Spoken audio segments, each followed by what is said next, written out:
Aleluya. Voy a invitarle a mis queridos hermanos para que abran su Biblia en Éxodo capítulo 17, versículo 7, agradeciendo al Señor por esta oportunidad y privilegio de poder compartir con ustedes la palabra y a nuestros pastores también. Y esperamos que cada uno de nosotros nos podamos gozar en esta preciosa tarde. Aleluya. Éxodo capítulo 17, versículo 7, dice la palabra del Señor de la siguiente manera: y llamó el nombre de aquel lugar Masa y Meriba, por la rencilla de los hijos de Israel, y porque tentaron a Jehová diciendo: ¿está pues Jehová entre nosotros o no? Esa fue la pregunta que ellos hicieron. ¿Está Jehová, está Dios con nosotros o no? Puede tomar asiento dándole gloria al Señor. Glorificado es el nombre precioso de Jesús. Esa es la palabra que quiero compartir con ustedes en esta tarde. ¿Está Dios con nosotros? Si usted quiere, dígalo conmigo. ¿Está Dios con nosotros? Ahora yo le pregunto a ¿usted cree que Dios está con nosotros? ¿Sí o no?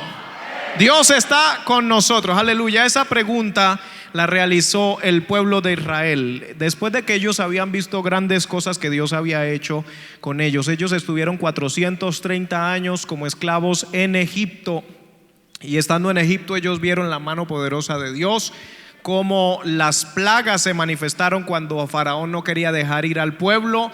Eso eran cosas tremendas que sucedieron, incluso la oscuridad, los piojos, los sapos y tantas cosas que sucedieron allí en Egipto eran un testimonio del poder de Dios.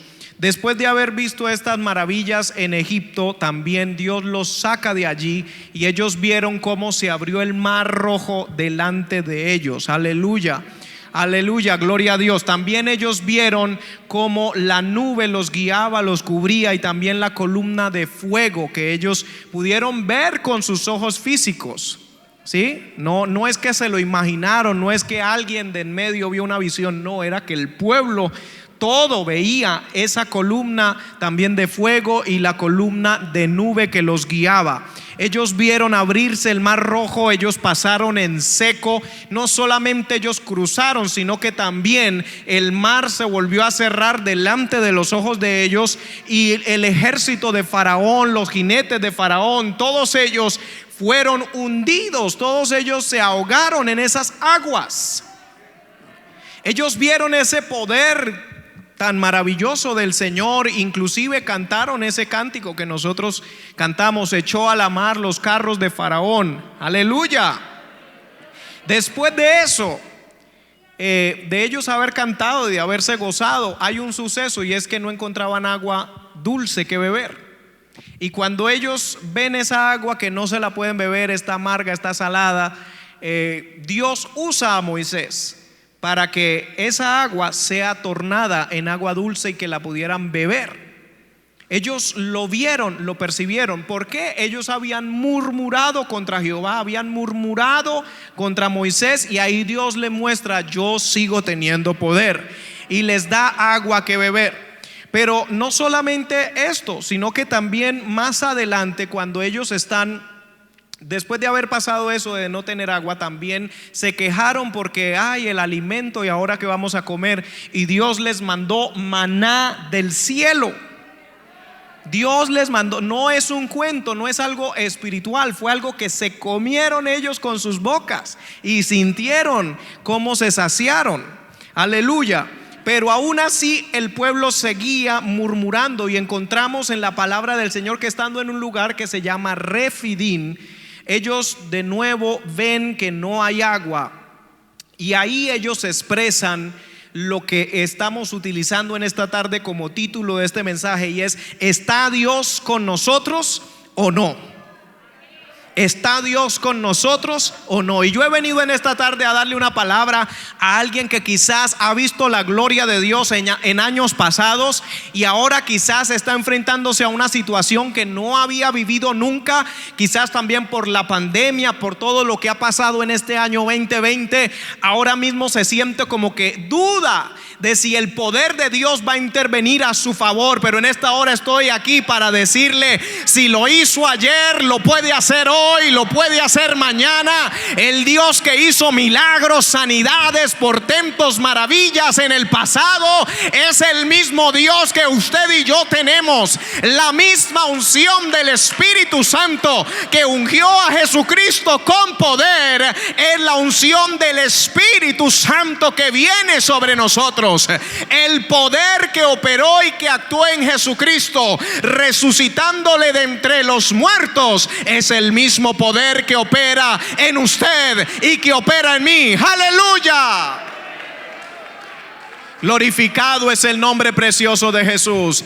Hay tanta gente que en algún momento, cuando no tenían seguro médico, cuando no tenían dinero para pastillas ni para llamar para que le enviaran un domicilio de la farmacia, le tocaba arrodillarse, orar: Señor, sana a mi hijo que tiene fiebre, no puedo hacer nada, no deje que se muera. Y Dios hacía milagros.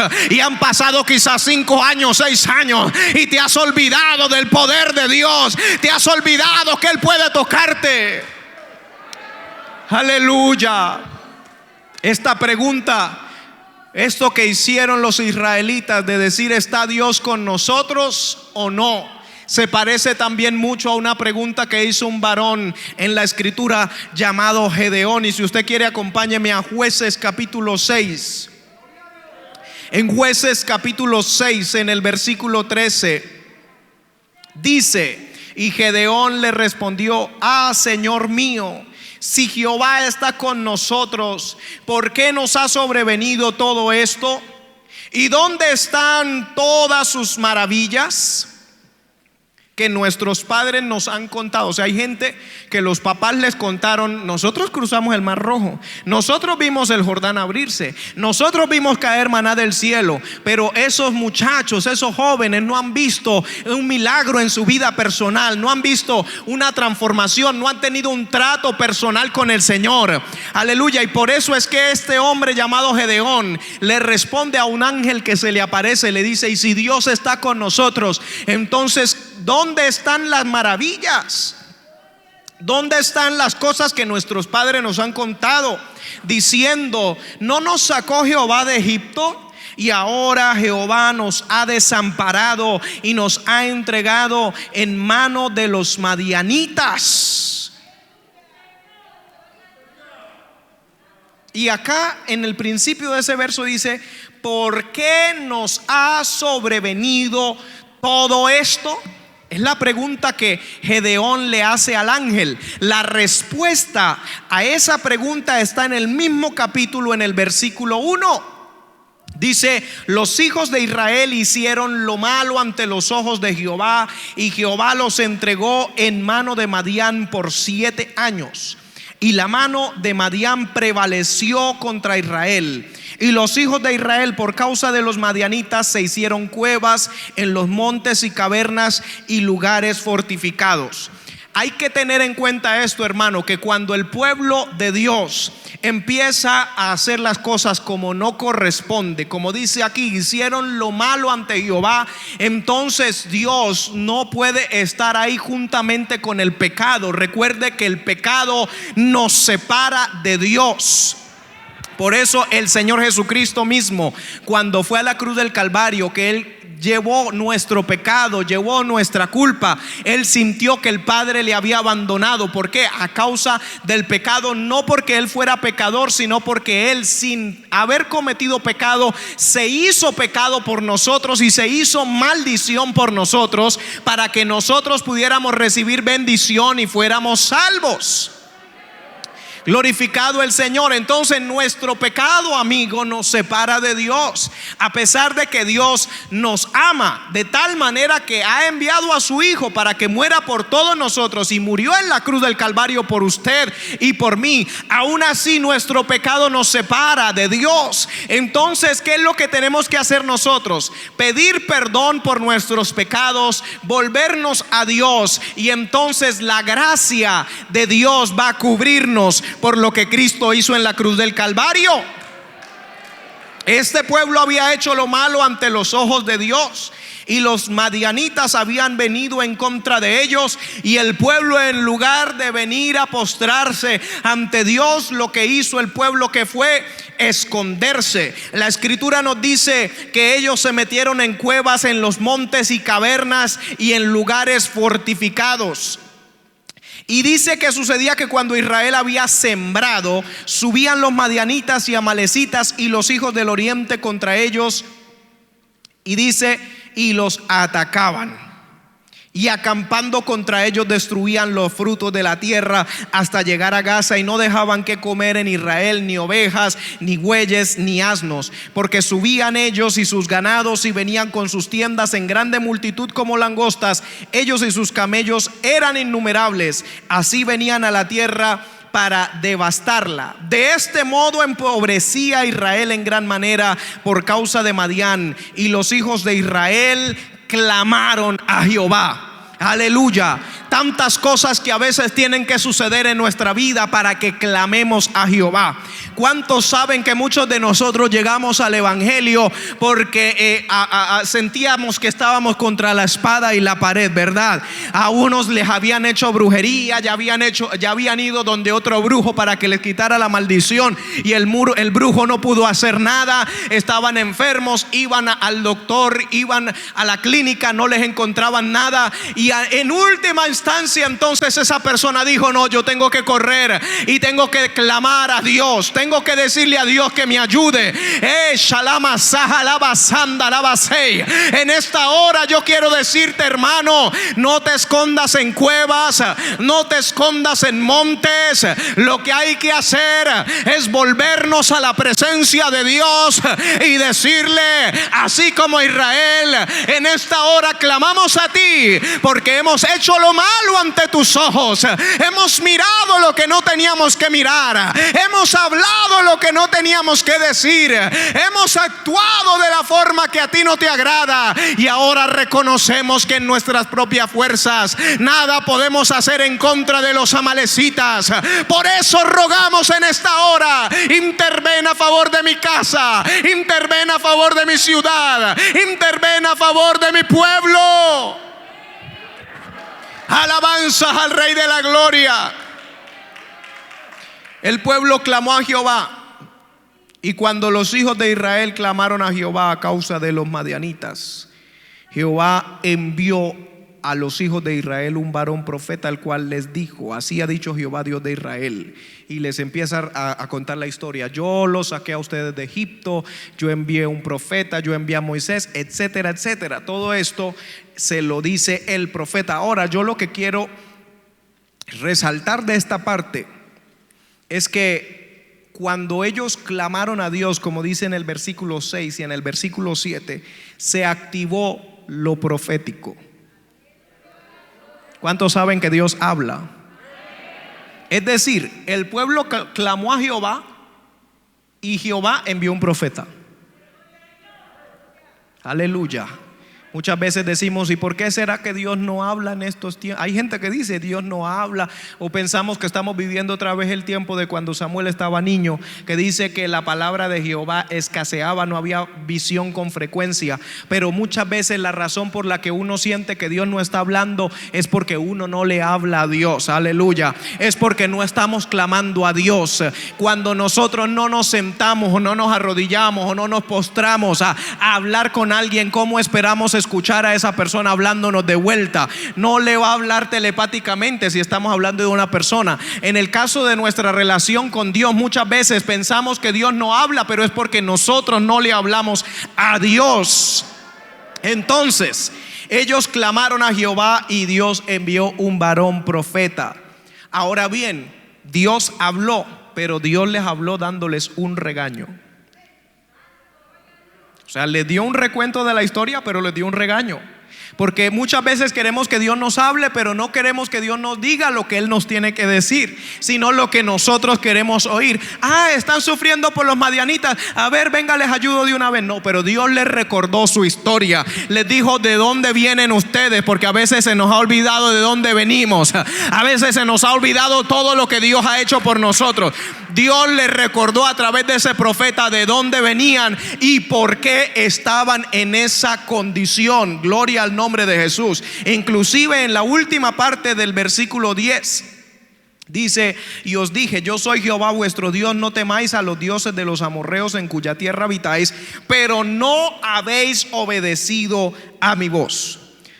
Ahora bien, lo segundo que yo veo que sucede después de que el pueblo clamó a Jehová, por eso es importante que clamemos a Dios, porque la escritura ya nos ha dicho en Jeremías capítulo 33: clama a mí, yo te responderé y te enseñaré cosas grandes y ocultas que tú no conoces. Me llama la atención que dice cosas grandes y ocultas. Es difícil ocultar algo grande. Es fácil ocultar algo pequeño. Dice cosas grandes y ocultas que tú no conoces. Pero si clamas a mí, yo te responderé y te mostraré esas cosas grandes, pero que están ocultas. No es que no están, están, pero están ocultas. Hay tantas cosas que tú quieres ver y no es que no están, es que están ocultas. Alabanzas al Rey de la Gloria. Cuántas incógnitas, cuántas preguntas que hay en nuestra mente, y no es que no está la respuesta, es que no estamos clamando para que podamos verlas. Aleluya, glorificado es el nombre del Señor.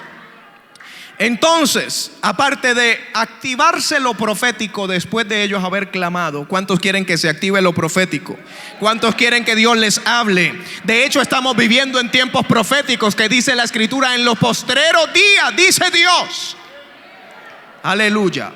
Lo segundo es que en el versículo 11 aparece un ángel. El ángel de Jehová se apareció y se sentó debajo de la encina, o sea, debajo de un árbol. Si usted quiere, después busca en Google cómo se veía ese árbol, que está en Ofra, la cual era de Joás Abieserita, y su hijo Gedeón estaba sacudiendo el trigo en el lagar para esconderlo de los madianitas. Entonces yo lo segundo que veo es que después de la manifestación de lo profético también hubo manifestación angelical. O sea, clamaron a Jehová. Dios envió un varón. Primero les dijo y les puso los puntos sobre las íes, y luego envió un ángel. Ahora bien, este ángel no se le apareció a todo el pueblo que había clamado. Este ángel se le apareció a un varón que se llamaba Gedeón. A veces nosotros estamos clamando y clamando y clamando porque algo está sucediendo y nosotros pensamos que Dios no está haciendo nada, pero Dios ya envió su ángel y se ha manifestado por ahí a un Gedeón, se ha manifestado por ahí a un libertador, que aunque tú no lo conoces, aunque tú no viste al ángel, Dios ya está trabajando en esa situación por la cual has venido clamando ya desde hace varios años. Aleluya. Yo no sé si le estoy hablando a alguien aquí, pero yo creo que la gente que clama se identifica con esta palabra, porque entiende que todas sus oraciones no han sido en vano, porque entiende que el Dios Todopoderoso está entre nosotros. Aleluya. Le dijo: Jehová está contigo. ¿Cuántos creen que Jehová está con nosotros?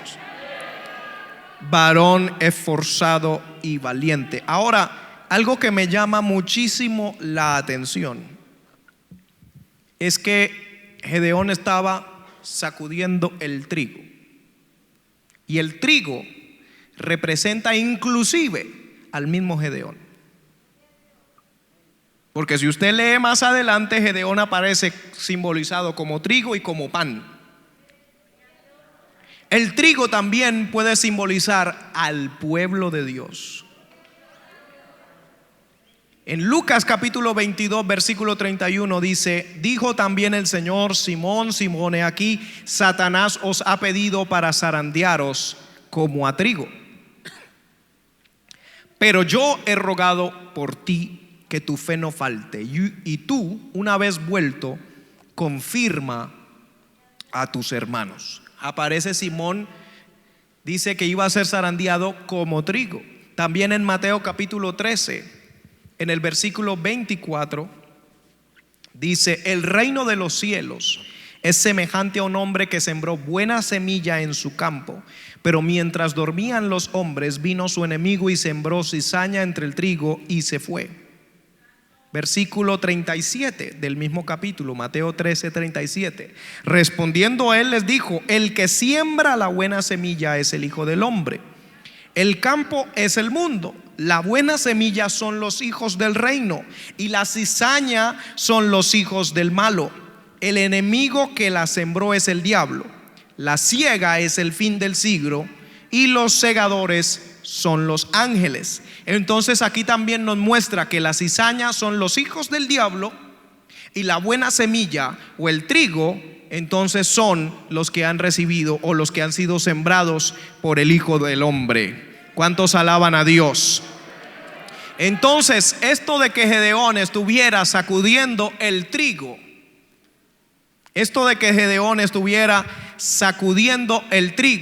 podía representar inclusive lo que Dios iba a empezar a hacer en su vida. Porque para los que no saben, cuando se sacude el trigo, se agarra un recipiente y empiezan a tirar hacia arriba. Ahí está el trigo, y también el viento pasa y se lleva lo que no sirve. Lo que vuelve a caer es el trigo. Lo que cae de nuevo en el platón o en el recipiente es el trigo. Lo que no sirve es lo que el viento se lleva. Entonces muchas veces Dios le permite a Satanás agarrar. En el caso de Pedro él no dice: yo he rogado al Padre que no te sacudan. Él le dice: yo he rogado al Padre que tu fe no falte. Porque aunque el diablo quiere jugar contigo y quiere ponerte en un platón y hacerte así, y que tú sientas nervios mientras él está sacudiéndote, pero en esta hora yo vengo a decirte: lo que el diablo piensa que es para matarte, Dios lo está permitiendo para limpiarte. ¡Aleluya! Shandalabasaja. Eso representa el proceso de Dios. Eso representa los vientos. ¿Cuántos vientos han pasado por tu vida? ¿Cuántos vientos han pasado por mi vida que yo muchas veces no entiendo? Pero Dios mío, ¿por qué has permitido que suceda esto? Pero el Señor nos está diciendo en esta hora: es que estoy permitiendo que te tiren así, pero es que estoy sacando impureza, estoy sacando la cizaña, estoy sacando lo que no sirve. Aleluya. Y aunque el diablo piensa que te tiene, el diablo no sabe que simplemente él también está siendo usado. ¿Cuántos alaban a Dios? Entonces Gedeón estaba sacudiendo el trigo. Representa un proceso. Quizás, digo yo, el proceso por el cual él iba a pasar, porque Gedeón necesitaba pasar por un proceso. Gedeón no conocía verdaderamente el poder de Dios. Gedeón tenía un padre idólatra que tenía un Baal y una Acera en su territorio. Gedeón no tenía una experiencia personal con el Señor, pero a causa del clamor del pueblo vino una experiencia personal a él. Ahora, otro detalle que yo encuentro es que no solamente él estaba sacudiendo el trigo, sino que él lo estaba sacudiendo en un lugar específico. La Biblia dice que Gedeón estaba sacudiendo el trigo en un lagar. Ahora, si usted se va al diccionario, si usted busca en Google, usted se va a dar cuenta que los lagares no son para sacudir trigo. El lagar es un lugar donde se lleva la uva, el fruto de la vid, bueno, en esa época era pisándolo. Ya hoy en día hay otra clase de artefactos y métodos, pero eso se realizaba poniendo el fruto de la vid en cierto lugar y se pisaba, y había como un desnivel. En muchos, los que eran bien tecnológicos, tenían un desnivel para que el jugo fuera corriendo y saliera al otro lado y aquí quedara pura cáscara. Entonces se usaban lagares para sacar vino de la uva, también de la manzana sacar sidra, o inclusive para pisar aceitunas y que pudieran sacar el aceite preciado de la oliva. Aleluya. Entonces, esto representa que el lagar es un lugar también de proceso. Es un lugar donde se agarra el fruto, y tú tienes el fruto y dices: ay, qué bendición, tengo fruto, y el Señor lo pone en un lugar y lo pisa. Cuando no entendemos que Dios agarra el fruto y lo que yo pensaba que era el fruto y lo pisa. Pero cuando pisan ese fruto, cuando pisan esa uva, sale vino. El vino es representación de gozo. Aleluya. Cuando pisan o cuando estirpan, cuando machacan esa aceituna, sale el aceite. Hay mucha gente que quiere unción, Hay mucha gente que quiere aceite, hay mucha gente que quiere vino que representa gozo, pero no quieren el proceso del lagar, no quieren ser machacados, no quieren ser pisados. Y por eso es que muchas veces Dios permite que seamos pisados y uno dice: Señor, ¿por qué será que el hermano me pisoteó? ¿Por qué será que fulano dijo? ¿Por qué será? Aleluya, porque estoy sacando más aceite de tu vida, porque voy a sacar más gozo de tu vida, voy a proveer vino para que otros beban de tu vida. Entonces Gedeón estaba sacudiendo el trigo en un lugar que representa proceso. Aleluya. Sacudir el trigo en el lagar representa sentir gozo cuando se está siendo probado. ¿Cuántos sienten gozo cuando los están probando? ¿Cuántos sienten gozo cuando tienen un examen y si lo pierden les toca repetir? ¿Cierto que sienten nervios? Porque uno sabe que si uno no pasa la prueba, si uno no pasa el examen, le toca repetir. Por eso es que muchas veces estamos...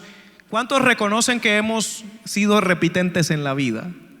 Y no estoy hablando del colegio, estoy hablando de las situaciones. Usted ha tenido una situación, yo he tenido una situación, y a los años nos encontramos en la misma situación y uno dice: ¿pero por qué otra vez? ¿Será que no aprobamos? No pasamos el año. Pero ¿cuántos, cuando estamos atravesando por la prueba, no sentimos nada de gozo? Pero este proceso de sacudir el trigo que representa a Gedeón, pero lo representa a usted y me representa a mí, representa al pueblo de Dios en el lagar, aleluya, lo podemos explicar también con partes de la escritura, como en Santiago capítulo 1 versículo 2 dice: hermanos míos, tened por sumo, ¿qué cosa? Gozo, cuando os halláis en diversas pruebas, sabiendo que la prueba de vuestra fe produce paciencia, mas tenga la paciencia su obra completa, para que seáis perfectos y cabales, sin que os falte cosa alguna. Aleluya. ¿Cuántos han dicho en su casa en algún momento: Señor, dame paciencia? ¿Cierto que uno dice: dame paciencia? El problema es que la paciencia no viene así como que cayó. No, la paciencia, como dice aquí, que la prueba de mi fe produce paciencia. Entonces cada vez que yo le estoy diciendo al Señor: dame paciencia, le estoy diciendo: pruébame. Y cuando tú me pruebas, me vas dando más paciencia. Ese es el problema. En el versículo 12 de ese mismo capítulo de Santiago dice: bienaventurado el varón que soporta la tentación, porque cuando haya resistido la prueba, recibirá la corona de vida que Dios ha prometido a los que le aman. ¿Cuántos resisten en esta hora? Resistir al diablo. Hay que someternos a Dios y resistir al diablo, y él huirá de nosotros. Aleluya. Bueno, volviendo al tema, porque aquí nos podemos quedar con el proceso, aleluya, pero volviendo con el mismo libro de Jueces, allí donde está Gedeón, Dios le dice a Gedeón en el versículo 14: ve con esta tu fuerza. Después de que él hace todas esas preguntas: ¿dónde está Dios? Si Dios está con nosotros, entonces ¿por qué yo no he visto? A mí me han contado que los paralíticos se levantaban por el poder de Dios. A mí me han contado que Dios calzaba muelas. A mí me han contado que Dios creaba arco en los pies de la gente. A mí me han contado que cáncer se iba. A mí me han contado. Y ahora, ¿dónde está eso? Yo no lo veo sucediendo. Aleluya. Y hay tanta gente que desde hace rato, aleluya, y en esta cuarentena quizás le ha estado diciendo al Señor: yo quiero ver de nuevo lo que a mí me han contado mis padres, lo que a mí me han contado los hermanos de antaño, que sucedía en medio de la iglesia. Bueno, yo estoy en esta hora para decirle a usted que el mismo Dios que lo hizo ayer lo va a hacer de nuevo. Le dice, después de que él hace todas esas preguntas: ve con esta tu fuerza y salvarás a Israel. ¿Con cuál fuerza? Con la que él pensaba que no tenía. Gedeón pensaba que no tenía fuerza, pero Dios le dice: ve con esta tu fuerza. Ahora, yo veo algo también muy maravilloso, y es que Gedeón estaba sacudiendo el trigo en un lugar que no es para eso. Eso representa a la gente que empieza a trabajar con lo que tiene y con lo que puede. ¿Cuánta gente está esperando a tener un estadio lleno para poder predicar la palabra de Dios? ¿Cuánta gente está esperando a tener una guitarra de 2 millones de pesos para empezar a tomar clases? ¿Cuánta gente está esperando tener todo servido para empezar a hacer algo? Pero esto de que Gedeón estaba sacudiendo el trigo en un lagar que no es el lugar para sacudirlo, representa también trabajar con lo que tenga a la mano. Aleluya, vamos, ¿cuántos vamos a empezar a trabajar con lo que tenemos a la mano? El ángel mismo le dice: ve con esta tu fuerza, con lo que crees que no sirve, con el poco talento que tú dices que tienes, con eso yo voy a hacer grandes cosas. El Señor nos ha mostrado inclusive en los evangelios las parábolas de los talentos. A uno se le dio una cantidad, a otros otra cantidad, pero a cada uno le van a pedir cuentas por lo que le entregaron. Al que más se le dio, más se le va a demandar, más se le va a exigir. Gloria a Dios. Entonces muchas veces nosotros no hacemos nada porque a mí no me dieron la cantidad que le dieron al otro, pero el Señor te dio un talento. Entonces vamos a empezar a producir con esa nuestra fuerza, con ese nuestro talento, alabanzas al nombre de nuestro Dios. Aleluya. Le dice: ve con esta tu fuerza y salvarás a Israel de la mano de los madianitas. No te envío yo. El ángel le dice que él salvará a los israelitas. Y él le respondió: Señor mío, ¿con qué salvaré yo a Israel? Esto se me parece a Moisés. En el caso de Moisés pasó lo mismo. El pueblo estaba en Egipto. Dice: el clamor del pueblo ha subido a mis oídos, ¿cierto? ¿Se acuerda? O sea, la gente estando en esclavitud clamaron a Jehová. Jehová entonces activó lo mismo otra vez. Aparece lo profético, aparece el ángel en medio de la zarza, les envía un liberador, como Gedeón también, así Moisés, cuando clamamos a Jehová. Dice: mi familia es pobre en Manasés y yo el menor en la casa de mi padre. Jehová le dijo: ciertamente yo estaré contigo y derrotarás a los madianitas como a un solo hombre. Pero él le dijo: Señor, yo le voy a rogar una cosa. Si de verdad he hallado gracia en sus ojos, entonces muéstreme una señal. ¿Cuántos muchas veces estamos pidiendo señales? Pero bueno, ahí aparece todo un proceso. Él le dice, él va y le trae preparado carne, caldo, panes sin levadura.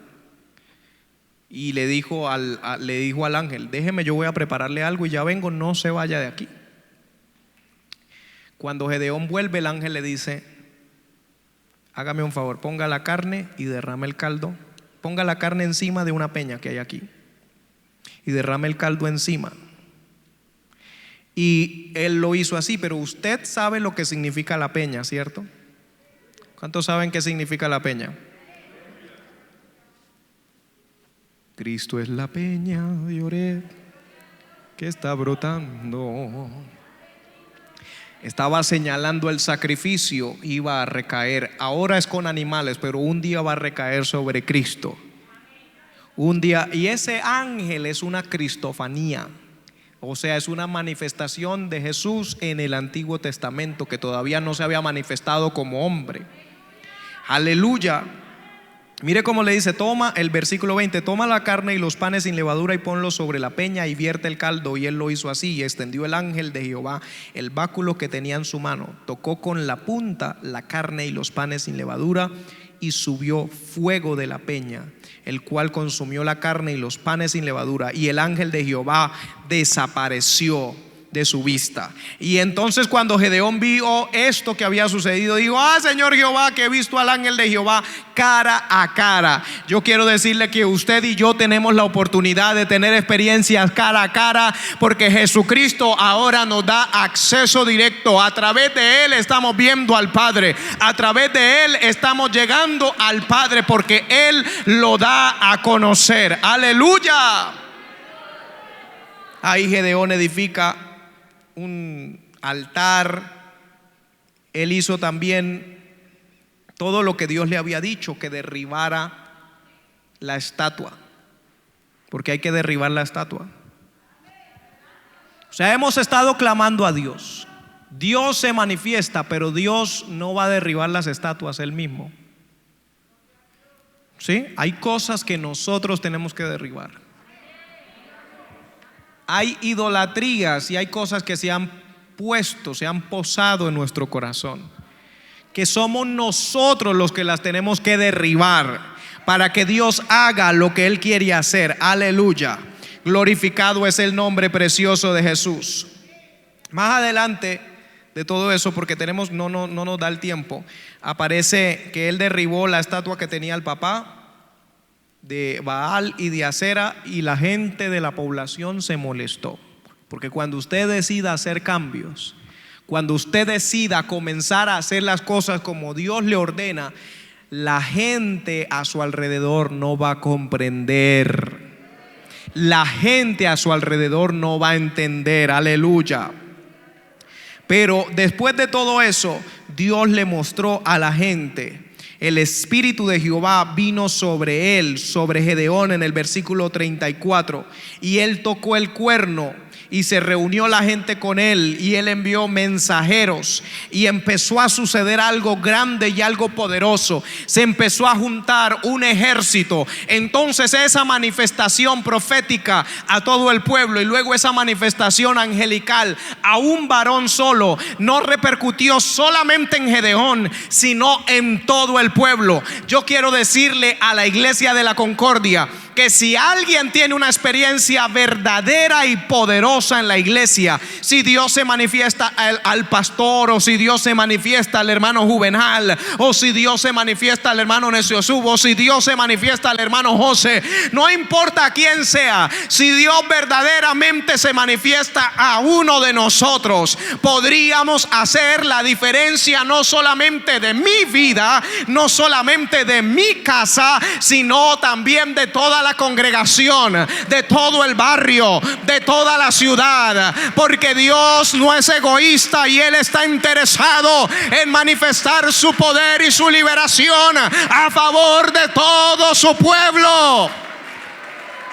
Se empezó a juntar la gente y se llegaron a reunir 32,000. Iban a pelear en contra de estos madianitas, pero Dios le dijo a Gedeón: son demasiados y así no me van a poder dar la gloria, porque si ustedes ganan esa batalla con los 32,000, entonces van a decir: claro, es porque éramos bastantes, es porque éramos fuertes. Entonces Dios le dijo a Gedeón: vaya y diga allá en medio de todos ellos, el que tenga miedo, devuélvase. ¿Y qué cree? Eran 32,000 y luego quedaron solo 10,000. Se devolvieron 22,000. Eso aparece ahí en Jueces 7:3. Pero luego de eso Dios le dijo: todavía son demasiados. Con 10,000 van a decir que fueron ellos. Entonces yo voy a hacer que queden los que deben ser. Aleluya. Van a quedar los que deben ser. Aleluya.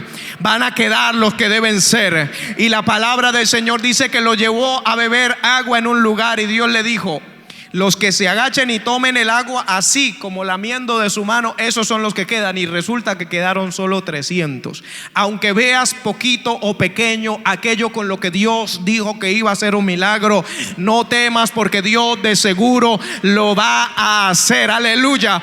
Hay gente que Dios le ha dado promesas tremendas, terribles en su ministerio, pero miran su ministerio y lo ven tan pequeño.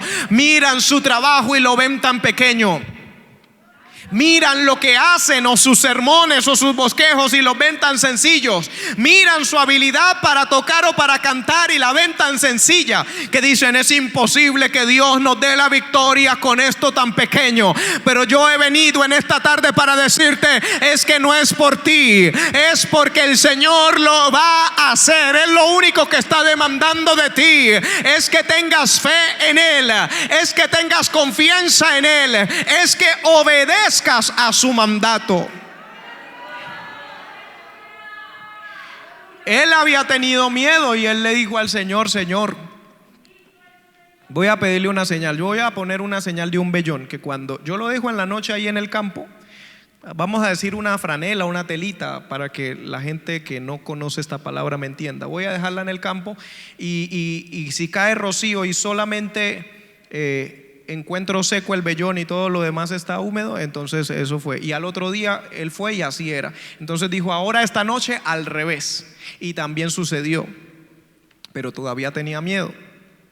Dios más adelante le dice, bueno, allá están acampando todos los madianitas, desciendan. Pero le dice, pero si tienen miedo de descender, entonces pues ya atacar ya con todos del ejército. Entonces desciende tú, pues todo el ejército eran 300, ¿no? Si te da miedo, entonces desciende tú y tu criado. Él descendió con su criado porque tenía miedo. Que Dios le dice, si tienes miedo, entonces desciende tú y tu criado y escucharás lo que ellos están hablando allá.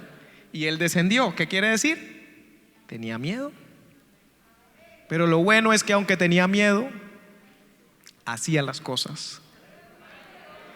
Aleluya. Yo felicito a todos aquellos que aunque tienen miedo, se paran a evangelizar. Aunque tienen miedo, dirigen un culto. Aunque tienen miedo, hacen lo que les están pidiendo.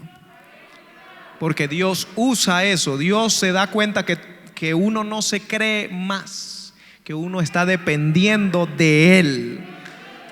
¿Cuántos alaban a Dios?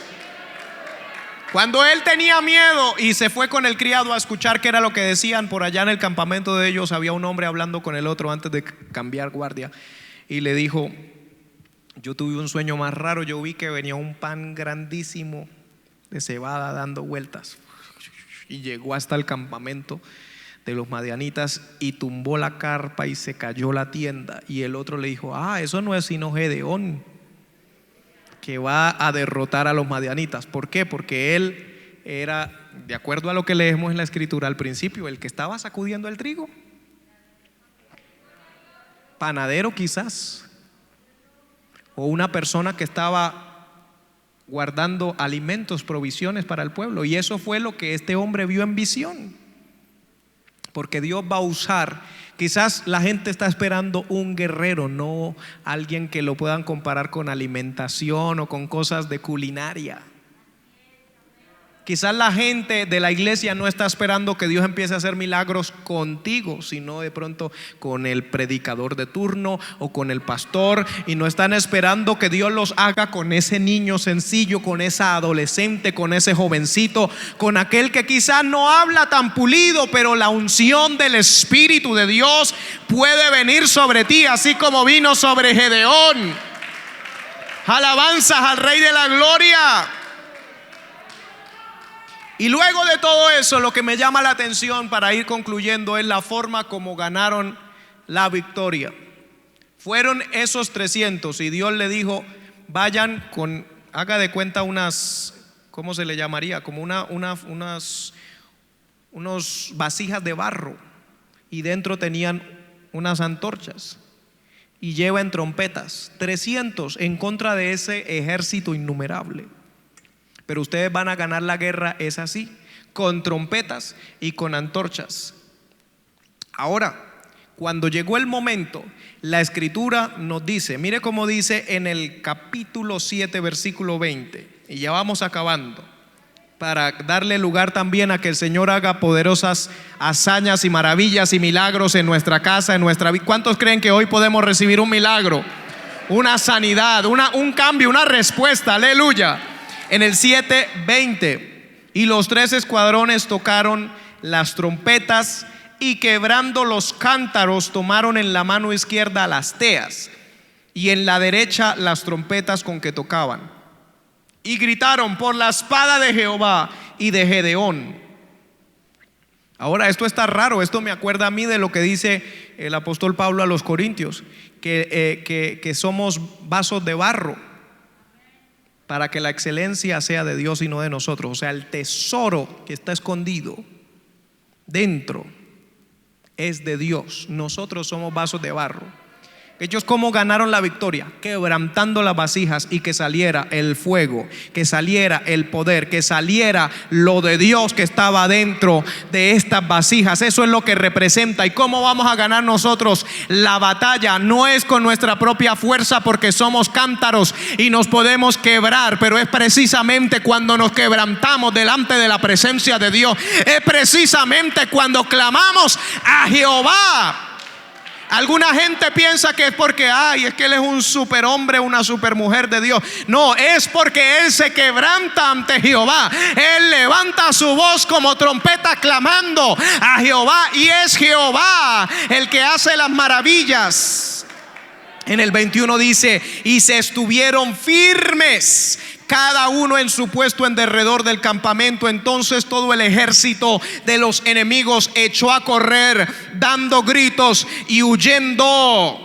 Y los 300 tocaban las trompetas. Yo no sé si aquí hay un pueblo que le cree al Señor. Yo no sé si aquí hay algún Gedeón, alguna mujer, algún varón que le cree a Dios, a pesar de que ha tenido miedo en medio de tantas dificultades y adversidades en este último tiempo, pero que en esta tarde pueda decir: Señor, aunque somos solamente 300, Señor, aunque venimos solamente con trompetas, Señor, aunque venimos con vasijas de barro, en esta hora, Señor, las vamos a quebrar y vamos a ver al ejército de las tinieblas huir delante de nosotros, no por nosotros, sino por ti. Yo le invito para que se ponga en pie en esta hora y vamos a ver una poderosa victoria en el nombre de Jesús. Voy a invitar para que levante su mano en esta hora. Glorificado es el nombre del Señor. Levante su mano en esta hora y vamos a ver la gloria de Dios en nuestra vida. Padre celestial, en el nombre de Jesús, yo he dado tu palabra, yo le he hablado a este pueblo lo que tú puedes hacer, y hemos hablado, Señor, tu palabra. Inclusive, Señor, hemos recordado lo que tu pueblo en el desierto dijeron, Señor, si Dios estaba o no. Pero en esta hora expresamos, Señor, que no hay duda en nosotros. Creemos que tú estás con nosotros. Creemos, Señor, que lo que tú hiciste ayer lo volverás a hacer hoy y lo harás mañana. Por eso en esta hora, Padre Santo, mira a todos los que están necesitados de un milagro. Vamos, levanta tu voz si tú necesitas un milagro, si tú necesitas una restauración, si tú necesitas una intervención de Dios en tu casa. Este es el momento para ver la gloria de Dios. Este es el momento para ver las cadenas rotas. Este es el momento para ver una respuesta. Si malama se rebeshe malabasaya. Oh, todo el que está conectado, todo el que está en YouTube, en Facebook, clamando por su hijo, por su hija, por su hermano, por su familiar, por su empresa, por su trabajo. Padre celestial, yo te ruego que hagas una obra poderosa, una obra maravillosa. Sorpréndenos, Espíritu de Dios. Envía, Señor, un mensaje. Manifiesta lo profético. Manifiesta, Señor, ángeles en este lugar. Ángeles con respuesta, ángeles con sanidad, ángeles, Señor, le manso a la basaja. Espíritu ministradores a favor de tu pueblo.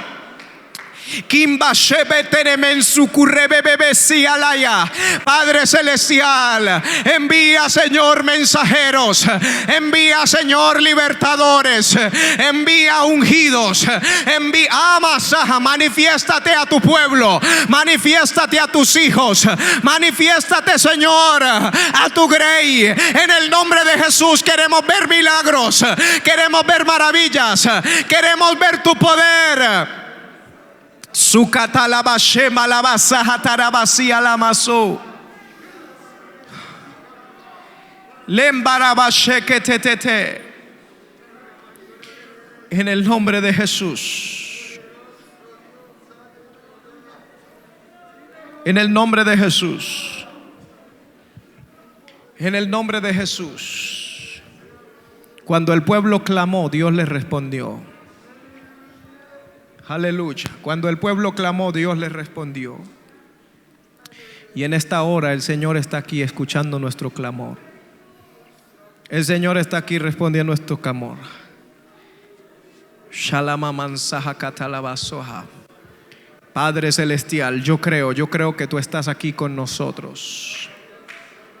Yo te presento las peticiones de muchos de tu pueblo que quizás han estado orando por 5 años, 6 años, 7 años, 10 años. Yo no los conozco, yo no sé la necesidad específica, pero mira, Señor, los vientres estériles. Mira, Señor, los que han estado pidiendo tener un hijo y no han podido. En esta hora, si hay alguien conectado en este momento que sabe que han estado pidiendo tener un hijo y no han podido, en el nombre de Jesús, Padre celestial, yo te ruego, extiende tu mano, envía ángeles, envía, Señor, tu palabra, envía la respuesta. Endalabasojalaya, toca el vientre. Shelemensuhatatata. Shendalabasohatatatamashe. Probo shendatatalabazihatatatalaba. Toca el vientre, Señor, toca los ovarios. Toca, Señor, la matriz. Todo problema, Señor, todo problema en el ciclo de la mujer, Señor, todo problema de esterilidad en el varón, tú ahora haces un milagro. Tú ahora haces un milagro. Plemda socotelemenda rabashama. Todo descontrol en el ciclo menstrual, en el nombre de Jesús de Nazaret, sea regulado ahora. Hay poder y virtud sanadora fluyendo por todo este lugar, de mi izquierda a mi derecha, Padre, de adelante hacia atrás. Muévete con tu gloria sanando. Espíritus de enfermedad huyan de los cuerpos en el nombre de Jesús. Ande prucoshepetere. Espíritus de depresión, de ansiedad, de locura, de tormento, en el nombre de Jesús, fuera, fuera.